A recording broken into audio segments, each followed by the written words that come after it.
ایک اور جو بڑا ایک ایریا ہے جو پاکستان کے لیے تباہی کا باعث بن سکتا ہے وہ اس ملک کا الیکٹریسٹی سیکٹر ہے،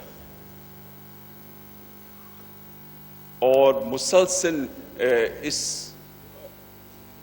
مسئلے کو حل کرنے میں ہم ایز اے کنٹری ناکام رہے ہیں۔ اس کا جو سمپٹم ہے، جو مینیفیسٹیشن ہے، جو اس چیز کو ظاہر کرتا ہے وہ سرکولر ڈیٹ ہے۔ جب یہ حکومت آئی تو اس وقت جو سرکولر ڈیٹ تھا اس میں 38 ارب روپے اضافہ ہو رہا تھا ہر مہینے۔ 38 ارب کو کم کر کے 12 ارب روپے کیا ہے۔ تو کیا یہ مسئلہ حل ہو گیا ہے؟ نہیں، لیکن کیا اس مسئلے کو کافی حد تک قابو میں لانے کے لیے کوششیں کی گئی ہیں؟ بہت ہی سچی بات کر رہے تھے ڈاکٹر حفیظ شیخ، اور انہوں نے لفظ استعمال کیا کہ اگر اس مسئلے کو حل نہ کیا گیا تو یہ ملک کے لیے تباہی کا باعث ہو سکتا ہے۔ آپ اندازہ لگا سکتے ہیں کہ اگر یہ بحران نہ سنبھلا تو خدا نخواستہ ملک کو ناقابل تلافی نقصان ہوگا۔ اور سچی بات یہ بھی ہے کہ ہم یہ نہیں کہہ سکتے کہ یہ سب کچھ پچھلے 1.5 سال کے دوران ہوا ہے، پی ٹی آئی کی حکومت اس کی ذمہ دار ہے، یا عمران خان اور ان کی پاکستان تحریک انصاف اس پوری صورتحال کی ذمہ دار ہے جو آج پاکستان کو تباہی کے کنارے پہ یہ پورا سیکٹر، جس کو کہ بجلی کا سیکٹر کہا جاتا ہے یا بجلی اور گیس کا سیکٹر ہے، یہ پاکستان کو تباہی کے کنارے پہ لے آیا ہے۔ ذمہ داری بہرحال اب ہے عمران خان کی اور ان کی ٹیم کی کہ پاکستان کو اس دلدل سے نکالے، اور یہ پاکستان کی بقا کا معاملہ ہے۔ ہمارے گردشی قرضے اب 2 کھرب کو پہنچ رہے ہیں، اور خطے میں سب سے مہنگی بجلی پاکستان میں ہے، اور پھر ظاہر ہے کہ نہ فرد کا گزارا ہو رہا ہے، کسی ایک عام پاکستانی کا گزارا ہو رہا ہے، اور نہ کوئی کاروبار کر سکتا ہے اتنی مہنگی بجلی کے ساتھ۔ پاور سیکٹر کے حوالے سے حالات نہ پچھلی حکومت میں درست تھے اور نہ اس حکومت میں کوئی بہت بڑی یا انقلابی تبدیلی ہم نے دیکھی ہے۔ پاور سیکٹر کے واجبات میں پچھلے 18 ماہ کے دوران 27% یعنی 220 ارب روپے کا اضافہ ہوا ہے، اور اب پاور سیکٹر میں زیر گردش قرضوں کا حجم 1700 ارب کے قریب پہنچ رہا ہے۔ پاور ڈویژن کی ایک سرکاری رپورٹ کے مطابق بجلی کی ڈسٹریبیوشن کمپنیز کے واجبات جون 2018 کے مقابلے میں 817 ارب سے بڑھ کے 31 دسمبر 2019 کو 1037 ارب تک پہنچ چکے ہیں، بڑھتے جا رہے ہیں۔ وفاق پر واجب الادا پاور سیکٹر کی رقم میں 137% اضافہ ہوا ہے۔ 30 جون 2018 کے مقابلے میں یہ رقم 7 ارب سے بڑھ کر دسمبر 2019 کے اختتام پر 17 ارب روپے سے تجاوز کر گئی ہے۔ صوبائی حکومتوں پر جنوری 2020 تک پاور سیکٹر کا 62 ارب روپے کا قرضہ ہے۔ جون 2018 تک پاور سیکٹر کو صوبائی حکومتوں سے 40 ارب روپوں کی وصولیاں کرنی تھی۔ جولائی سے دسمبر 2019 کے دوران گزشتہ سال کے مقابلے میں پاور سیکٹر کی وصولیوں میں بھی کمی آئی ہے، یعنی کہ بل پورے وصول نہیں ہو رہے ہیں۔ بلوں کے مقابلے میں جولائی تا دسمبر 2019 وصولیوں کا تناسب 92.49% رہا۔ جولائی تا دسمبر 2018 یہ تناسب 93.47% تھا۔ مالی سال کے پہلے 6 ماہ میں بجلی کے 10 میں سے 7 ڈسٹریبیوشن کمپنیز کی ریکوری میں کمی واقع ہو گئی ہے، اور مالی سال کے پہلے 6 ماہ میں ڈسٹریبیوشن کمپنیز نے 923 ارب روپے کی بکنگ کی ہے۔ اس سال کے پہلے 6 ماہ میں بلنگ کے مقابلے میں 847 ارب روپے وصول ہوئے، اور ٹیکنیکل اور کمرشل لاسز کا حجم مالی سال کے پہلے 6 ماہ میں 23.23% رہا ہے۔ لاسز ہی لاسز ہیں، نقصانات ہی نقصانات ہیں، اور اس وقت یہی وہ صورتحال ہے جس کو ڈاکٹر حفیظ شیخ نے کہا کہ پاکستان تباہی کے دہانے پہ کھڑا ہوا ہے، اور اس پوری صورتحال میں جو اب تک جو ہوا ہے پچھلے 1.5 سال کے دوران وہ بھی کوئی بہت بنیادی، کوئی بہت بڑی تبدیلی ہم نہیں دیکھ رہے، کوئی بہت ہی بہتر صورتحال نہیں دیکھ رہے۔ کچھ تبدیلی ضرور آئی ہے، بہت ہی معمولی بہتری کے ہم نے آثار دیکھے ہیں۔ اب گردشی قرضوں کو دور کرنے کے لیے حکومت 200 ارب روپے کے سکوک بانڈ جاری کرنے کا اس نے ارادہ کیا ہے، اس سے ایک ابتدا ہوگی۔ یہ بات بھی اہم ہے کہ IMF بھی اس معاملے پہ بہت زیادہ پریشان ہے، اس نے گردشی قرضوں کے اضافے پہ مایوسی کا اظہار کیا ہے۔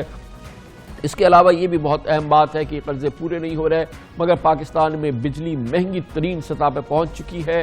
جیسے کہ میں نے پہلے بھی آپ کو بتایا، نہ پاکستان کا ایک عام آدمی، نہ کوئی کاروبار اس کو افورڈ کر سکتا ہے، یہ بھی ایک بڑی مشکل ہے۔ ایک اور بہت بڑا معاملہ ہے پاکستان میں، اور وہ یہ ہے کہ ہم نے بجلی کی پیداوار تو بڑھا لی ہے، ہمارا ڈسٹریبیوشن کا نظام نہیں ہے، ترسیلی نظام نہیں ہے، اور سب سے بڑی بات یہ ہے کہ بجلی اتنی مہنگی ہو گئی ہے کہ پاکستانی اس کو استعمال نہیں کر رہے، مگر ہم اپنی جیب سے اس کی کیپیسٹی پیمنٹ دے رہے ہیں۔ ایک مخصوص رقم ہمیں دینی ہے، اور آج کی صورتحال یہ ہے کہ 32,000 میگا واٹ کی ہماری کیپیسٹی ہے جس کی ہم رقوم ادا کر رہے ہیں، خرچ ہماری ہو رہی ہے 8,000 mega what, 8,500 mega what in سردیوں کے موسم میں۔ آپ اندازہ لگا سکتے ہیں کہ 4 گنا بجلی کی قیمت ہم زیادہ دے رہے ہیں، جبکہ ہم استعمال نہیں کر پاتے وہ بجلی، اور کیونکہ وہ بجلی اتنی مہنگی ہے اس میں چوری ہو رہی ہے، اور دوسرے مسائل ہیں۔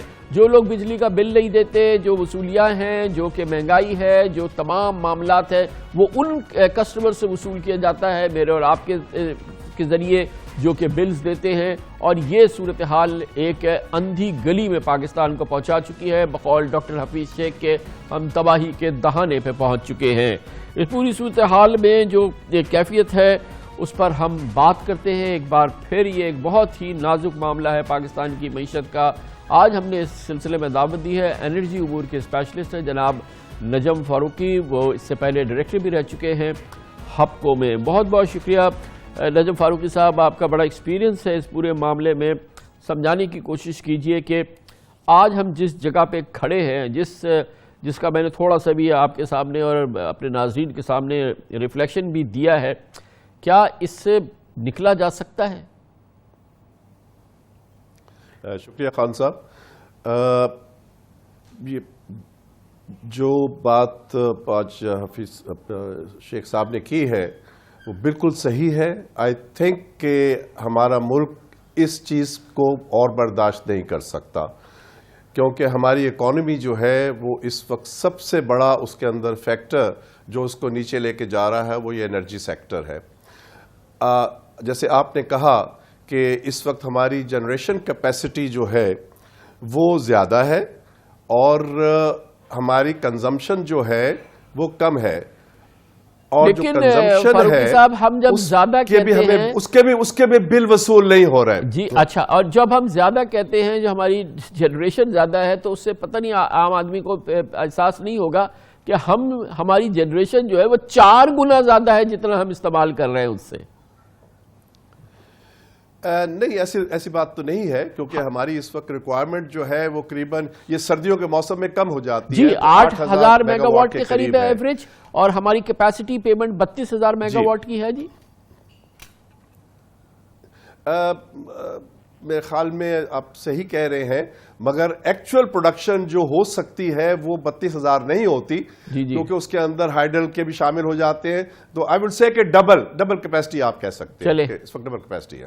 جی تو یہ ہم پے کر رہے ہیں۔ جی بالکل کر رہے ہیں۔ ان کی کیپیسٹی چارجز جو ہوتے ہیں، جو فکس چارجز جس کو کہا جاتا ہے، وہ ہمارے ٹیرف کا حصہ ہے، اور وہ ان کو پے کرنا پڑتا ہے جتنی بھی۔ اور اب اس میں ایک اور جس کا آپ نے اشارہ کیا، میں نے انٹرپٹ کیا تھا، کہ جو ہم خرچ بھی کر رہے ہیں اس کے بھی بل پورے نہیں آ رہے، اس میں بھی چوریاں ہیں، اس میں بھی نقصانات ہیں، اور اس میں بھی کرپشن ہے۔ جی بالکل، تقریباً 30 سے 40% جو ہماری ڈسٹریبیوشن ہے اس میں لاسز ہیں، وہ لاسز کہا جاتا ہے، مگر اس میں میرے خیال میں 70% چوری ہے، اور باقی 30% جو ہے وہ ڈسٹریبیوشن کے نقصانات ہیں۔ تو اب یہ صورتحال میں یہ جو ٹیرف ہے، جو ہم بجلی کا بل جس کو کہتے ہیں، ایک عام پاکستانی ہے دوسرا پاکستانی، اب یہ اس کے باوجود ہمارے گردشی قرضے کیوں بڑھ رہے ہیں سر؟ یہ پھر بڑھتے چلے جا رہے ہیں، اس کی کیا وجہ ہے؟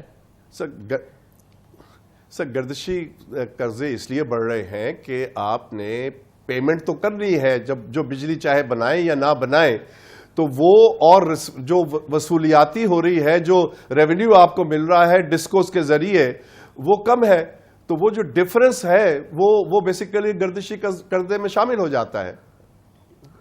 اور اس کا ایک طرف تو یہ نقصان ہے، دوسرا یہ نقصان ہے کہ اتنی مہنگی بجلی سے ہم کوئی کاروبار نہیں کر سکتے، ہمارے ایکسپورٹرز دو آنسو رو رہے ہیں۔ تو اس کا سوائے اس کے کیا حل ہے کہ اس بجلی کو ہم اس افورڈیبل بنائیں، اس کو سستا کریں، یا اس کو بندی کر دیں، کیا کریں پھر؟ دیکھیں بجلی اگر آپ نے سستی نہیں کی تو یہ ملک سسٹین نہیں کر سکتا. عام آدمی بھی سسٹین نہیں کر سکتا, بزنس بھی سسٹین نہیں کر سکتے, انرجی اور انڈسٹری بھی سسٹین نہیں کر سکتی. اس کے لیے بہت ڈراسٹک ایکشنز کی ضرورت ہے, اور اوور آل پلاننگ جو ہے اس بارے میں ابھی تک افیکٹو نہیں ہے. میرے نظر میں جو اس وقت پلان جو ہے اس میں کوئی کوشش نہیں کی گئی کہ ڈسکوز کو کنٹرول کیا جائے کہ وہ اپنے لاسز کو کور کرے. کوئی انسینٹیو نہیں ہے ان کے پاس کہ وہ اپنی کاسٹ کو کم کریں یا چوری کو روکیں. ان کو یہ کہا جاتا ہے کہ جی جب وہ جاتے ہیں نیپرا کے پاس کہ ہم لاسز میں جا رہے ہیں تو اتنے ہی جنریشن کاسٹ جو ہے ان کو بڑھانے کی اجازت مل جاتی ہے. تو جب آپ, اور وہ برڈن جاتا ہے سارا پبلک کے اوپر. تو سب سے پہلے تو یہ اس چیز کو کنٹرول کرنا پڑے گا کہ اگر وہ اپنی قیمت وصول نہیں کر سکتے تو اس پہ وہ کیا جائے. میرے حساب سے تو سب سے پہلے یہ ہے کہ یہ ڈسکوز جو ہیں یہ بہت بڑے ہیں, یعنی کہ کراچی جیسے شہر میں ایک اتنا بڑا ڈسکو, فیسکو, گیپکو, ان کو کم کرنا پڑے, ان کو چھوٹا کرنا پڑے گا تاکہ وصولی کے اندر آسانی ہوئے. They are giants and I don't think کہ وہاں ان کا جو میکینزم ہے یا جو اسٹاف ہے یا جو ان کا ایڈمنسٹریشن ہے وہ اس چیز کو کنٹرول کر پا رہی ہے. تو یہ ایک پہلا سٹیپ لینا پڑے گا کہ ان کو ڈسکوز کو ان کو ڈی ریگولیٹ کر کے, ان کو چھوٹا کر کے ان کو پرائیویٹائز کیا جائے تاکہ پیسے وصول ہو سکے. اس کے بعد پھر دوسری چیز آگے آتی ہے. دیکھیں اب ہو کیا رہا ہے کہ گورنمنٹ نے الاؤ کیا ہوا ہے اور مجبوراً الاؤ کیا ہوا ہے کہ جو انڈسٹریز ہے کہ وہ اپنی سیلف کیپٹیو جنریشن کر لیں, یعنی کہ خود بجلی پیدا کریں کیونکہ وہ ان کو سستی پڑتی ہے. تو اس کا نتیجہ کیا ہو رہا ہے کہ جو ہماری گورنمنٹ یا ہماری آئی پی پیز یا ہماری جو جنریشن نارمل کیپیسٹی ہے اس میں سے انڈسٹریز کچھ بھی نہیں لے رہی ہیں. یہ چھوٹی موٹی انڈسٹری جو ہیں جو لیتی ہے, باقی سب کے اپنے پاور پلانٹ ہیں. تو کنزیومر جو ہے, جو مین کنزیومر دنیا میں جو ہوتا ہے وہ انڈسٹری ہوتی ہے جو کہ آپ کی پاور جنریشن کو کنزیوم کرتی ہے. یہ ہم نے ڈومیسٹک کو مین کنزیومر بنا کے رکھ دیا ہے. تو یہ جب تک پالیسی چینج نہیں ہوگی کہ ہم وہ قیمت کو اس لیول پہ لائیں کہ وہ سیلف جنریشن کے بجائے وہ نارمل بجلی خریدیں جو کہ گورنمنٹ پروڈیوس کر رہی ہے تھرو آئی پی پیز یا تھرو اپنے پاور پلانٹس کے ذریعے. یہ دوسری پالیسی ہے جو ان کو چینج کرنی پڑے گی. فاروقی صاحب, اب اسی سے جڑی ہوئی ہے ہمارا جو گیس سیکٹر ہے. ہم ایک بہت میسو امپورٹس کر رہے ہیں ایل این جی کی, اور جو گردشی قرضے ہمارے بن گئے ہیں وہ بھی اس سے بالکل منسلک ہے, وہ بھی ایک تباہی کا شکار ہے. ظاہر ہے بجلی کی طرح سے گیس کے معاملات بھی. جی بالکل, میرے خیال میں جو ایل این جی کا کانٹریکٹ جو تھا وہ پاکستان کی تاریخ میں سب سے بدترین ایکشن تھا کسی نے بھی جو کیا. وہ بزنس وائز بھی اور اکنامکلی بھی وہ اس واز اے ڈیزاسٹر. پاکستان کے پاس اور کوئی چوائس نہیں ہے کہ وہ جائیں اور قطر سے دوبارہ بات کریں کہ جی ہم یہ گیس جو ہے افورڈ نہیں کر سکتے, اس کانٹریکٹ کو کینسل کیا جائے یا اس کو ریوائز کیا جائے. دیکھیں دنیا میں یہ ہوتا ہے کہ آپ اپنے آپ کو بینکرپٹ کرتے چلے جا رہے ہیں, اور ایک ملک جو بقول ہمارا دوست بھی ہے اور اس کی ہم مدد نہیں چاہ رہے یا وہ مدد نہیں کرنا چاہ رہا. دیکھیں ایک چیز ہم نے جو بڑی غلط کی کہ ایک تو ایل این جی کا کانٹریکٹ بڑا غلط کیا, بڑا مہنگا کیا, اور دوسری بات یہ ہے کہ ہم نے چار پاور سٹیشنز بنائے جو کہ قریباً 5000 میگا واٹ پروڈیوس کرتے ہیں, اور وہ ایل این جی پہ بیس کر دیے ہم نے. دنیا میں جو پلانٹ بیس کیے جاتے ہیں وہ گیس پہ بیس کیے جاتے ہیں. یہ کہنا کہ جی ایل این جی پہ چلیں گے اور وہ دوسرے جو ہے وہ ڈومیسٹک گیس پہ چلیں گے, دیٹس ریڈیکولس. سب سے پہلے ان کو یہ کرنا چاہیے کہ پہلا سٹیپ یہ لیں کہ جو بھی ایل این جی امپورٹ ہو رہی ہے اس کو آپ جو گیس کی باسکٹ جس کو کہتے ہیں کہ مختلف ویل سے جو آپ کو گیس لے کے جو ایک قیمت مقرر کی ہے اس میں ایڈ کیا جائے تاکہ آپ کی ایوریج گیس کی قیمت جو ہے وہ کم ہو جائے. اب اس کی میں مثال یہ دیتا ہوں کہ پاکستان میں اب ڈیزل کی کمی ہے, پیٹرول کی کمی ہے, جو ہم لوکل پروڈیوس کر رہے ہیں تو ہم امپورٹ کر رہے ہیں. تو جو ہم امپورٹ کر رہے ہیں اس کو الگ قیمت پہ تو نہیں بیچتے, ہم ایک ایوریج آؤٹ کر کے ہم ایک قیمت پیٹرول کی ہے اور ایک ہماری یہ گیس میں کیوں نہیں کیا گیا انہوں نے. تو لہٰذا اس کا نتیجہ کیا ہو رہا ہے کہ وہ L N G power plant جو ایل این جی پہ انہوں نے ڈیزائن کیے ہیں they are the most efficient plant, اگر اور ان کو بند کر دیا جاتا ہے کیونکہ جی اس پہ ایل این جی مہنگی ہے. اگر وہ نارمل گیس پہ چلائے جائیں تو وہ عام پاور پلانٹ جو کہ اس وقت گیس پہ چل رہے ہیں ان سے وہ 25 سے 30% زیادہ ایفیشینٹ ہے. تو یہ کیوں نہیں کیا جاتا؟ یہ مجھے سمجھ میں نہیں آ رہا کہ یہ ان لوگوں نے یہ دو چیزیں کیوں نہیں کی. یہ جو ہمارے یہ نئی گورنمنٹ کے اختیار میں ہے، یہ کسی وقت بھی کر سکتے ہیں. اچھا فاروقی صاحب، اس میں یہ بات تو فیئر ہے نا کہنا کہ یہ اب 1.5 سال کی حکومت کا تو یہ سارا شاخسانہ نہیں ہے، یہ تو ہماری پچھلے 1 دہائی کی پالیسیز کا شاخسانہ ہے. اب وہ چیزیں جو کہ ان کو امیڈیٹلی کرنی چاہیے تھیں یا کرنی چاہیے ارجنٹلی، جو چیزیں ڈوبل ہیں، وہ اگر آپ مختصراً 2-3 بیان فرمائیے. دیکھیں میرے حساب سے کچھ یہ اکاؤنٹنگ میٹرز ہیں. دیکھیں 4 پلانٹ جو میں نے کہا کہ LNG کے پاور پلانٹ جو ہیں، جو اس وقت سب سے بڑا برڈن بنے ہوئے ہیں، جو سرکولر ڈیٹ کا بہت بڑا حصہ ہے، یہ گورنمنٹ اون ہے. یعنی ایک اس میں پنجاب گورنمنٹ کا ہے اور 3 باقی سینٹرل گورنمنٹ کے ہیں. تو لہٰذا اگر ان کو کیپیسٹی چارج دیا جاتا ہے تو وہ ایک جیب سے نکال کے دوسری جیب میں ڈالا جا رہا ہے. یہ لہٰذا یہ گورنمنٹ کے کنٹرول میں ہے کہ اگر ان 4 پلانٹ کو یہ آج ڈیسائیڈ کر لے کہ جی ہم 2 سال تک یا 3 سال تک ان کو استعمال نہیں کریں گے، تو کم از کم آپ کے سرکولر ڈیٹ میں اس طریقے سے کمی آتی ہے کہ آپ کو LNG ان کے لیے امپورٹ کرنے کی ضرورت نہیں پڑے گی. مگر اس سے پہلے کہ امپورٹ کرنے کی ضرورت نہیں پڑے گی تو آپ کو قطر سے بات کرنی پڑے گی، کیونکہ ہم باؤنڈ ہیں کہ ایک خاص تعداد کے اندر یا خاص کوانٹٹی میں LNG کو امپورٹ کریں. اور دوسرے جو ہمارے 2 ٹرمینل ہم نے امپورٹ ٹرمینل یہاں لگا رکھے ہیں، ان کو بھی ہم نے گارنٹیز دی ہوئی ہے کہ جی ہم اتنی گیس ضرور منگائیں گے، اگر ہم نہیں منگائیں گے یہاں ریگیسیفیکیشن کے لیے تو آپ کو پیسے دیں گے. یہ پالیسیز جو ہیں یہ پچھلی گورنمنٹ کی ہیں، مگر ان کو ریوائز کیا جاتا ہے. آپ یہ نہیں ہے کہ ایک گورنمنٹ جو ہے غلط پالیسیز یا غلط کانٹریکٹ سائن کر کے چلی گئی ہے تو اس کو آپ ری نیگوشیٹ نہ کریں. I think we should renegotiate all these contracts. بہت بہت شکریہ جناب نجم فاروقی، انرجی افیئرز کے ایکسپرٹس ہیں، اور آپ نے سنا بہت ہی مستند اپنا تجزیہ پیش کر رہے تھے. اور یہ پاکستان کا وہ شعبہ ہے جو ملک کو خدا نخواستہ تباہی کے کنارے پہ لے جا سکتا ہے، تباہی میں لے جا سکتا ہے. یہ میں نہیں کہہ رہا، آج ڈاکٹر حفیظ شیخ نے پارلیمنٹ کو یہ بات بتائی ہے.